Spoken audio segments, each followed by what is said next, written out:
Considerações sobre a pluralidade das existências. 222. O dogma da reencarnação, dizem certas pessoas, não é novo, pois foi tomado de Pitágoras. Jamais dissemos que a doutrina espírita é invenção moderna. O espiritismo, decorrendo de uma lei natural, deve existir desde a origem dos tempos e nos esforçamos sempre em provar que se encontram traços dele desde a mais alta antiguidade. Pitágoras, como sabemos, não é o autor do sistema da metempsicose, pois o tomou dos filósofos indianos e dos meios egípcios, onde existiu desde tempos imemoriais. A ideia da transmigração das almas era, pois, uma crença comum, admitida pelos homens mais eminentes, porque meio chegou até ele, pela revelação ou pela intuição. Não sabemos, porém, qualquer que seja,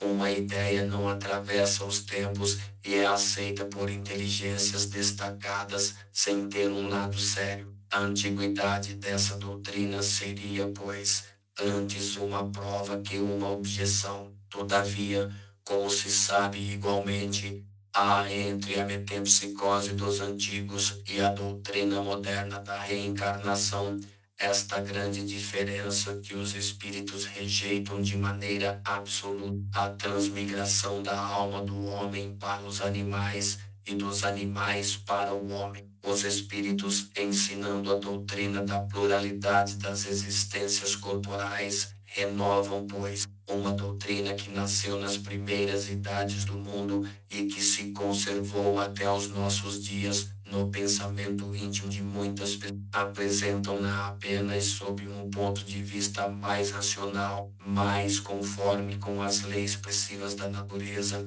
e mais em harmonia com a sabedoria do Criador, despojada dos acessórios da superstição. Uma circunstância digna de nota é que não foi somente neste livro que eles a ensinaram nos últimos tempos. Antes da sua publicação, numerosas comunicações da mesma natureza foram obtidas em diversos países e depois se multiplicaram consideravelmente. Seria o caso de examinarmos aqui porque todos os espíritos não parecem de acordo com isto faremos mais tarde. Examinemos o assunto sob um outro ponto de vista e, abstração feita de toda a intervenção dos espíritos, deixemo-los de lado por enquanto. Suponhamos que esta teoria não foi ensinada por eles, e mesmo que ela não foi jamais por eles cogitada, coloquemo-nos momentaneamente em um terreno neutro, admitindo um mesmo grau de probabilidade para uma e outra hipótese, a saber,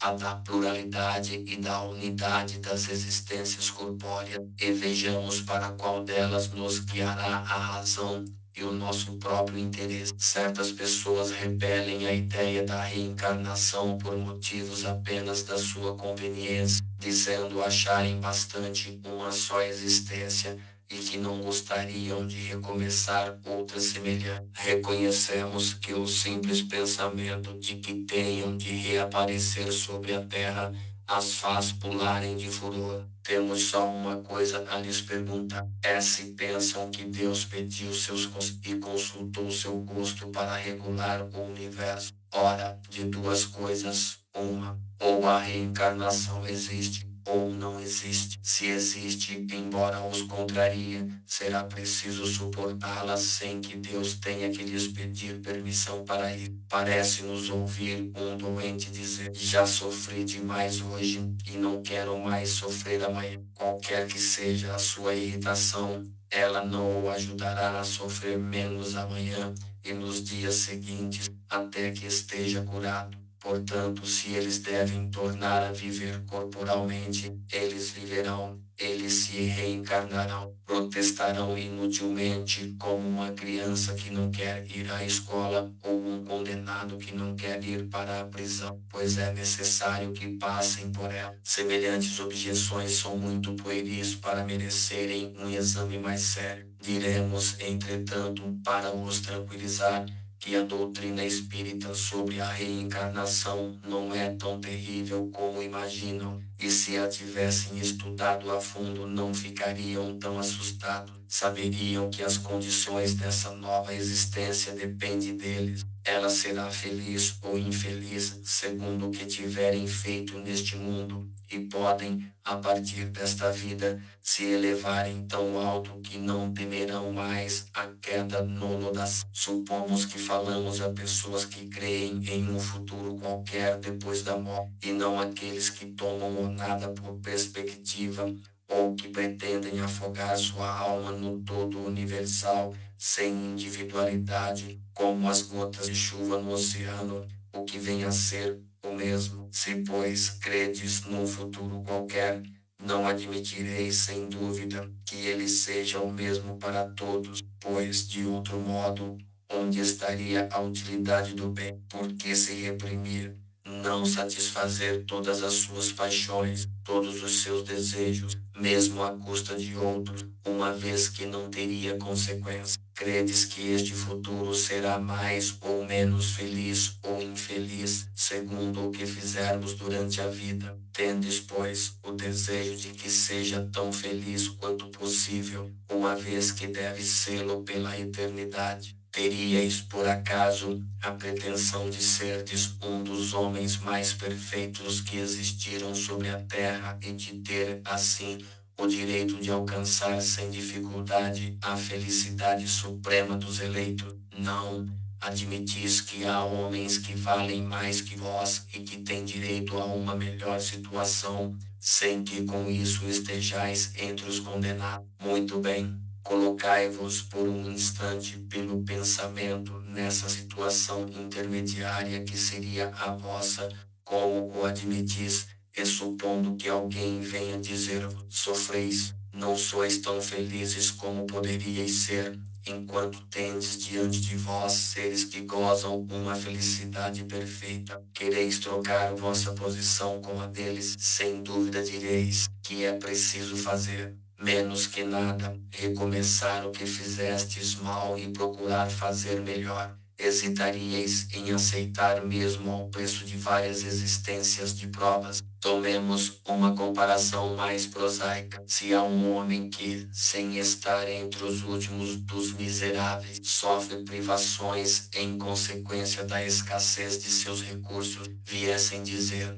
eis uma imensa fortuna de que podeis gozar, sendo necessário para isso trabalhar arduamente durante um minuto. Fosse ele o mais preguiçoso da terra, e diria sem hesitar: trabalhemos um minuto, 2 minutos, 1 hora, um dia se for preciso. Que importa isso se vou terminar minha vida na abundância? Ora, o que é a duração da vida corpórea em confronto com a eternidade? Menos que um minuto, menos que um segundo. Raciocinemos desta maneira. Deus, que é soberanamente bom, não pode impor ao homem o recomeço de uma série de misérias e de tribulações. Concluiremos, por acaso, que há mais bondade em condenar o homem a um sofrimento perpétuo por alguns momentos de erro, antes que lhe dar os meios de reparar suas faltas? 2 fabricantes tinham, cada um operário que podia aspirar a vir a ser um sócio do patrão. Ora,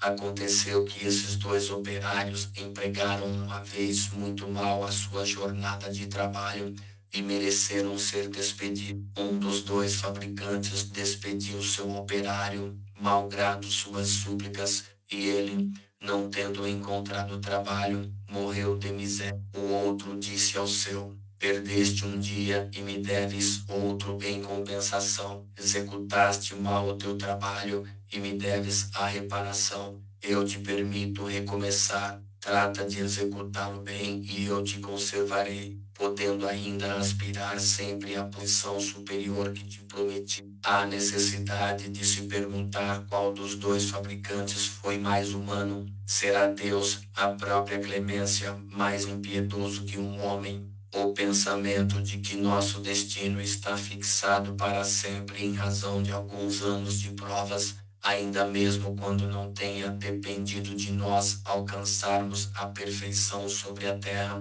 tem qualquer coisa de doloroso, enquanto que a ideia contrária é eminentemente consolador. Ela nos deixa a esperança. Assim, sem nos pronunciarmos pró ou contra a pluralidade das existências, sem admitir uma hipótese a outra, diremos que, se podemos escolher, não existe ninguém que prefira um julgamento sem apelação. Um filósofo disse: se Deus não existisse, seria preciso inventá-lo para a felicidade do gênero humano. Poder-se-ia dizer o mesmo da pluralidade das existências. Mas, como dissemos, Deus não nos pede permissão, não consulta nosso isto é ou não é. Vejamos de que lado estão as probabilidades e tomemos a questão sob outro ponto de vista. Sempre a abstração feita do ensinamento de espíritos e unicamente como estudo filosófico. Se não há reencarnação,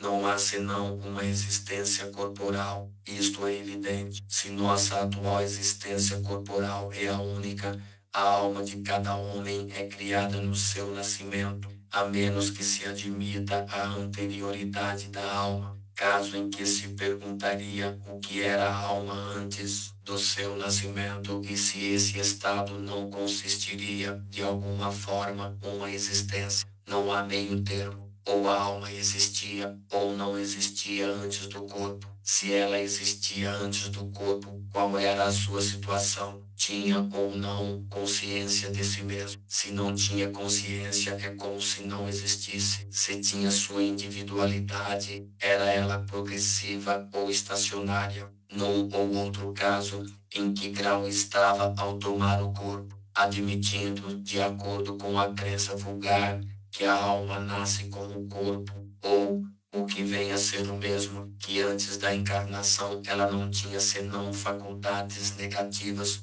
colocamos as seguintes questões. 1. Porque a alma mostra aptidões tão diversas e independentes das ideias adquiridas pela educação. 2. De onde vem a aptidão extranormal de certas crianças de tenra idade por tal arte ou tal ciência, enquanto outras se conservam inferiores ou medíocres por toda a vida. 3. De onde provém, para alguns, as ideias inatas ou intuitivas que não existem em outro. 4. De onde vem, para certas crianças, os instintos precoces de vícios ou de virtudes, os sentimentos inatos de dignidade ou de baixeza, que contrastam com o meio em que nasceram. 5. Porque certos homens, abstração feita da educação, são uns mais avançados que outros. 6. Porque há selvagens e homens civilizados. Se tomardes uma criança hotentote recém-nascida e a educardes nas melhores escolas, fareis dela um dia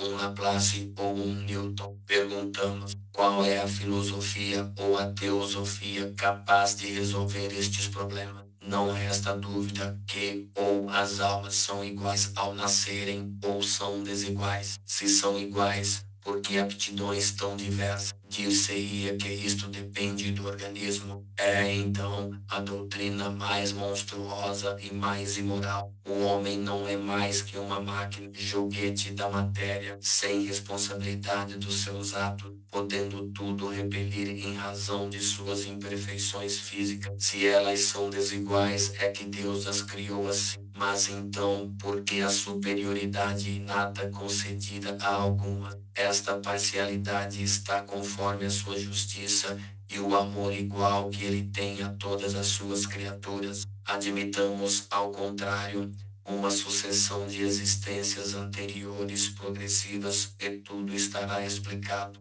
Os homens trazem ao nascer a intuição do que aprenderam antes. São mais ou menos avançados segundo o número de existências que viveram, segundo estejam mais ou menos distantes do ponto de partida. Absolutamente como numa reunião de indivíduos de todas, cada um terá um desenvolvimento proporcional ao número de anos que tenha vivido. As existências sucessivas serão, para a vida da alma, o que os anos são para a vida do corpo. Reuni um dia 1000 indivíduos de 1 a 80 anos, supondo que um véu caia sobre todos os dias que precederam e que na vossa ignorância os creiais nascidos no mesmo dia. Perguntareis naturalmente, por que uns são grandes e outros pequenos, uns velhos e outros jovens, uns instruídos e outros ainda ignorantes. Mas se a nuvem que oculta o passado vem a dissipar,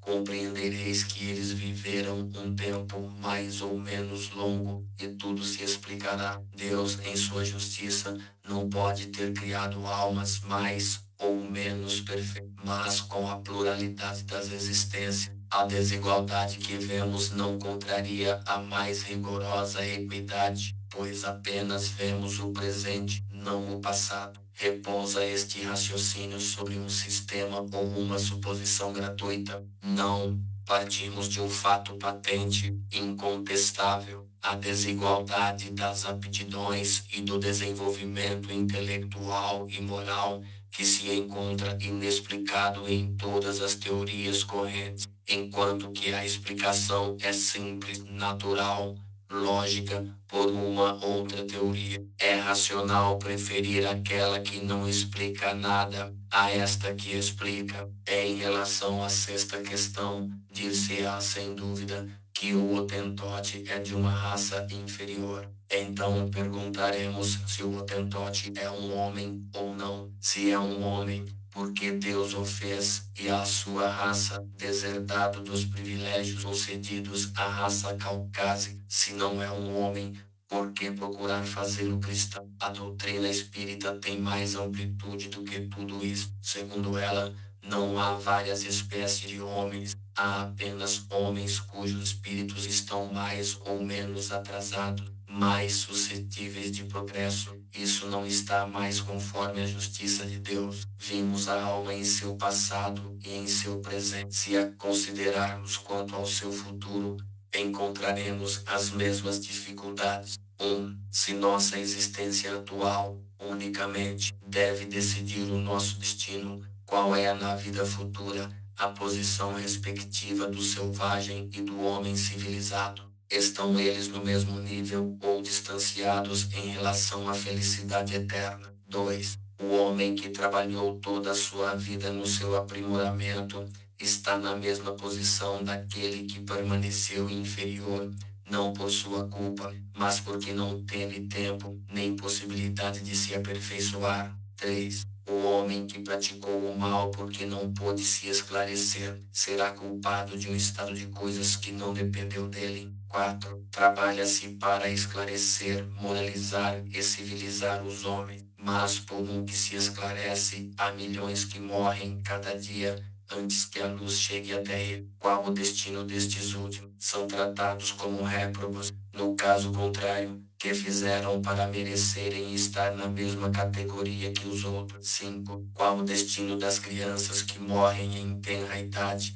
antes de poderem fazer o bem ou o mal, se estão entre os eleitos, porque este favor, sem haverem nada feito para o merecer? Por qual privilégio estão isentas das tribulações da vida? Existe uma doutrina que possa resolver todas essas questões? Admitir as existências consecutivas e tudo se explicará conforme a justiça de Deus. O que não se puder fazer numa existência, se fará em outra. É assim que ninguém escapa à lei do progresso, em que cada um será recompensado segundo o seu mérito real, e ninguém está excluído da felicidade suprema, a que todos podem pretender, quaisquer que sejam os obstáculos que tenham encontrado em seu caminho. Essas questões poderiam ser multiplicadas ao infinito, porque os problemas psicológicos e morais que não encontram solução, senão na pluralidade das existências, são inumeráveis, limitando-nos aos mais gerais. Qualquer que ele seja,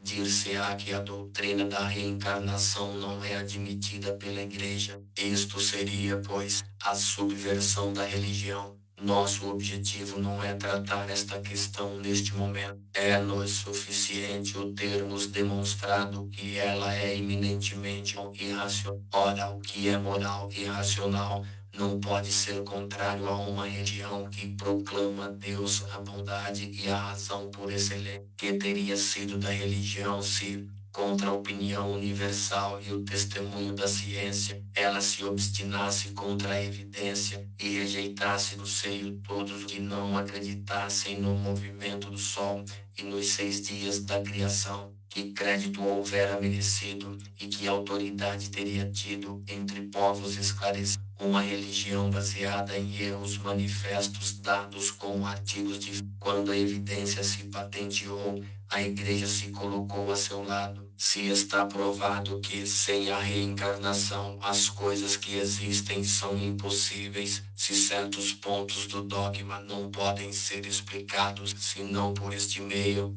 é preciso admitir-se e reconhecer-se que o antagonismo desta doutrina e desses dogmas não é mais que aparente. Mais tarde mostraremos que a religião está menos distanciada e se pensa desta doutrina e que não sofreria mais do que já sofreu com a coberta de terra e dos períodos geológicos que, à primeira vista, pareceram desmentir os textos sagrados. O princípio da reencarnação ressalta, aliás, de várias passagens das Escrituras e se encontra notável e formulado de maneira explícita no Evangelho. Quando desciam do monte, após a transfiguração, Jesus lhes ordenou, dizendo: a ninguém conteis do que acabais de ver, até que o Filho do Homem seja ressuscitado de entre os mortos. Os seus discípulos então o interrogaram, dizendo: por que, pois, dizem os escribas que é preciso que Elias venha primeiro? Mas Jesus lhes respondeu: em verdade, Elias virá primeiro e restabelecerá todas as coisas. Mas declaro-vos que Elias já veio, e não o conheceram, mas fizeram-lhe sofrer tudo o que quiseram. Assim farão eles também morrer o Filho do Homem. Então entenderam os discípulos que lhes falara de João Batista. São Mateus capítulo 17. Uma vez que João Batista era Eli, pois, uma reencarnação do espírito ou da alma de Elias no corpo de João Batista. Qualquer que seja de resto a opinião que se tenha sobre a reencarnação, que se ache ou não, se existe, deve ser suportada, não obstante toda a crença em contrário. O ponto essencial é que o ensinamento dos espíritos é eminentemente cristão, apoia-se na imortalidade da alma, nas penas e recompensas futuras, justiça de Deus, no livre-arbítrio do homem, na moral do Cristo, não sendo, portanto, antirreligioso. Raciocinamos, como dissemos, abstração feita de todo o ensinamento espírita, que para certas pessoas não tem autoridade, que, se nós,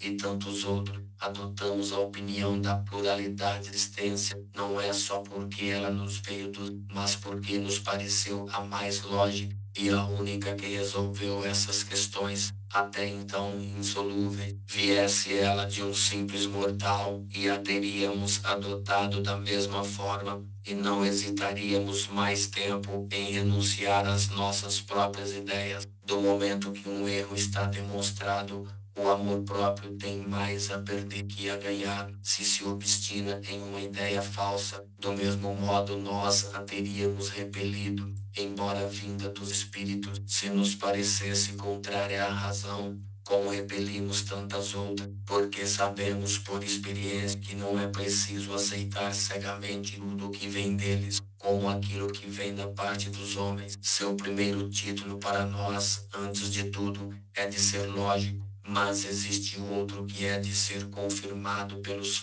fatos positivos e, por assim dizer, materiais, que um estudo atento e racional pode revelar a qualquer um. Ideia ao trabalho de levar com paciência e perseverança na presença daqueles que não permitem mais a dúvida. Quando esses fatos se popularizarem como os da formação e do movimento da Terra, será necessário reconhecer a evidência e os seus opositores terão gasto em vão os argumentos contrários. Reconheçamos, pois, em resumo, que a doutrina da pluralidade das é a única que explica o que, sem ela, é inexplicável, que ela é eminentemente consoladora, conforme a mais rigorosa justiça, e é, para o homem, a âncora de salvação dada por Deus e sua misericórdia. As próprias palavras de Jesus não podem deixar dúvidas a respeito. Eis o que diz no Evangelho segundo São João,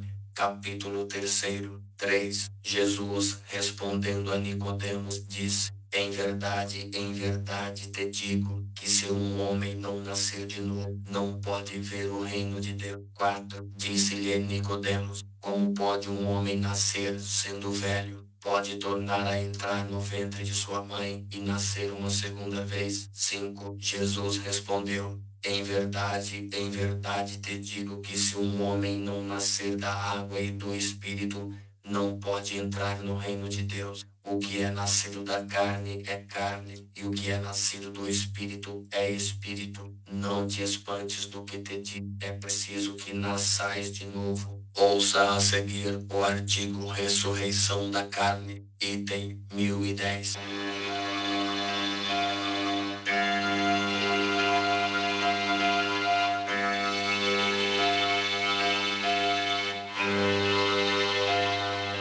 Capítulo 6.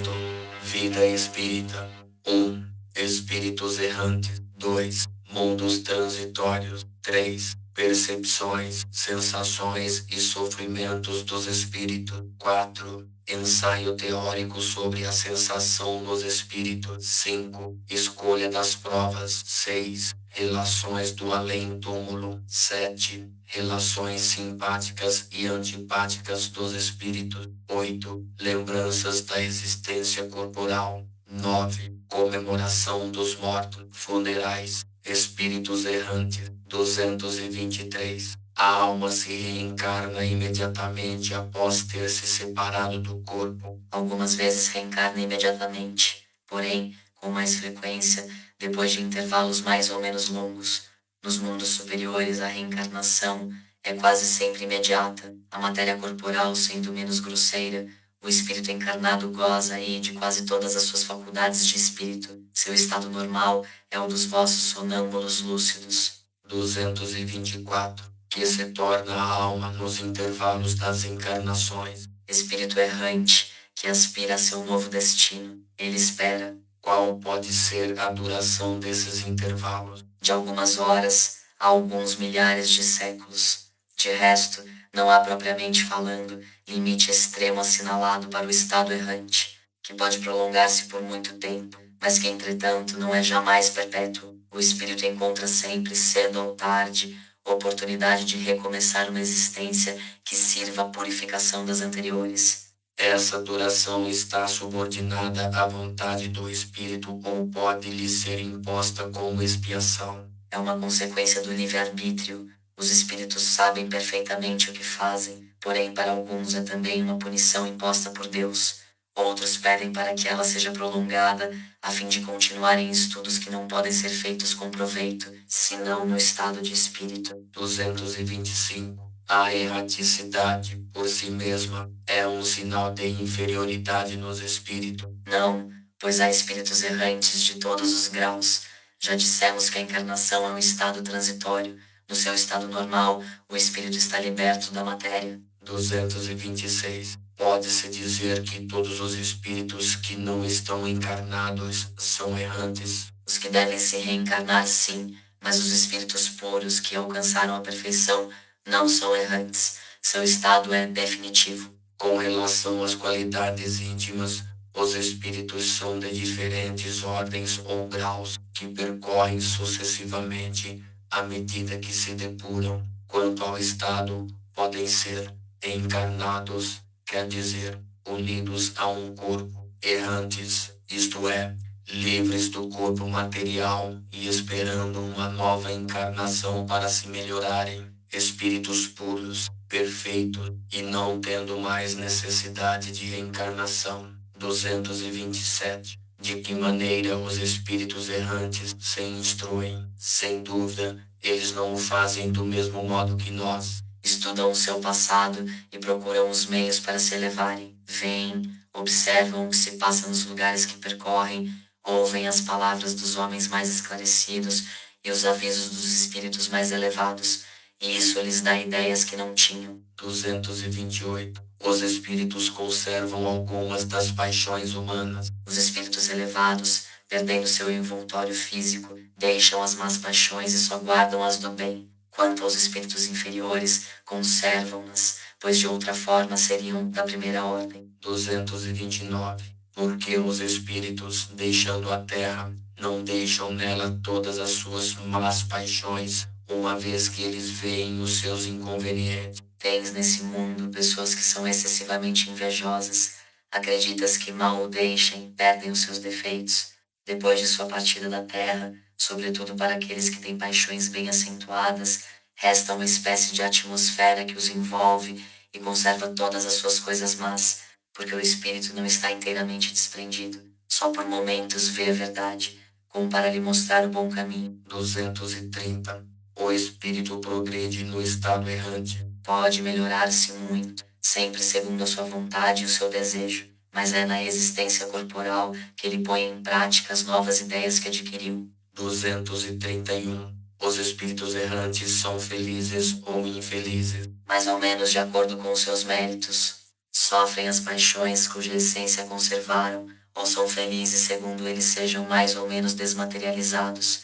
No estado errante, o espírito entrevê o que lhe falta para ser mais feliz e procura os meios para alcançar a felicidade, mas não lhe é sempre permitido reencarnar-se, como seria do seu agrado, e isso então lhe é uma punição. 232. No estado errante, podem os espíritos ir para todos os mundos. Conforme, quando o espírito deixa o corpo, ele não está por isso completamente liberto da matéria, e pertence ainda ao mundo onde viveu ou a um mundo do mesmo grau, a menos que durante a sua vida ele se tenha elevado, e deve ser esse seu objetivo, pois, caso contrário, não se aperfeiçoará jamais. Ele pode, entretanto, ir a certos mundos superiores, mas nesse caso, aí é como um estranho, não faz, por assim dizer, mais do que os entrever, e é isso que lhe dá o desejo de se melhorar, para ser digno da felicidade que nele se desfruta, e poder habitá-los mais tarde. 233.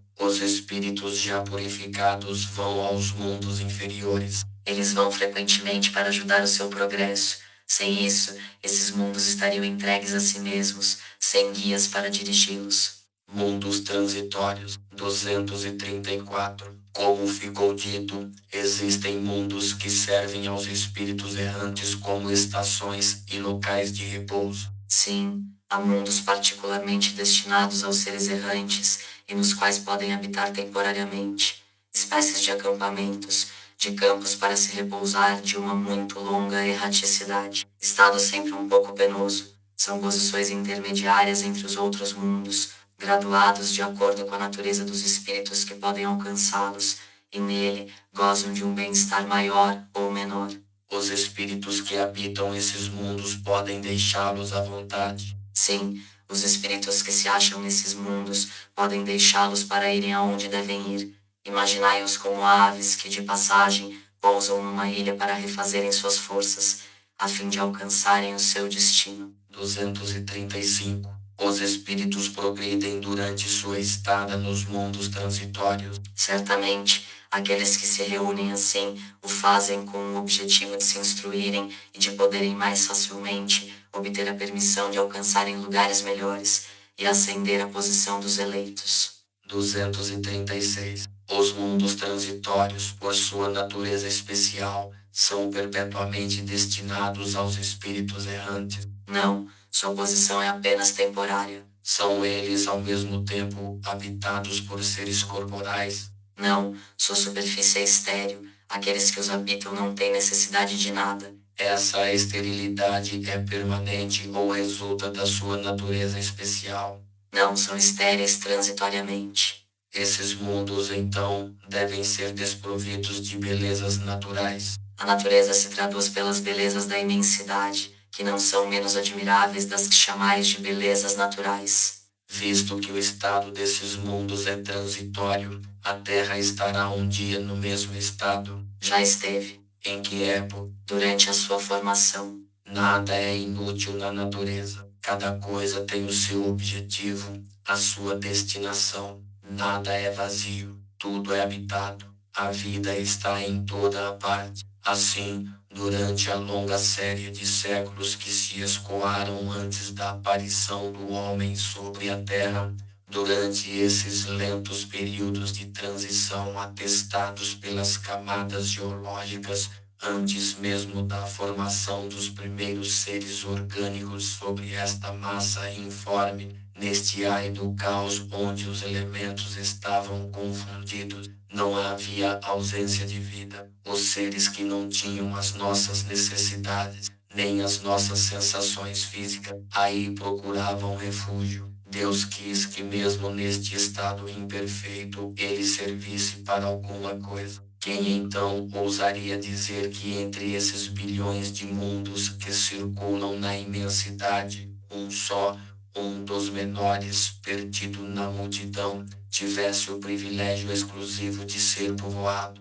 Qual seria então a utilidade dos outros? Deus não os teria feito senão para recrear os nossos olhos, suposição absurda, incompatível com a sabedoria que emana de todas as suas obras. É inadmissível quando se imagina tudo aquilo que não podemos perceber. Ninguém contestará que nesta ideia de mundos ainda impróprios à vida material e, portanto, povoado de seres viventes apropriados a este meio, há alguma coisa de grande e de sublime, onde se encontra talvez a solução de mais de um problema.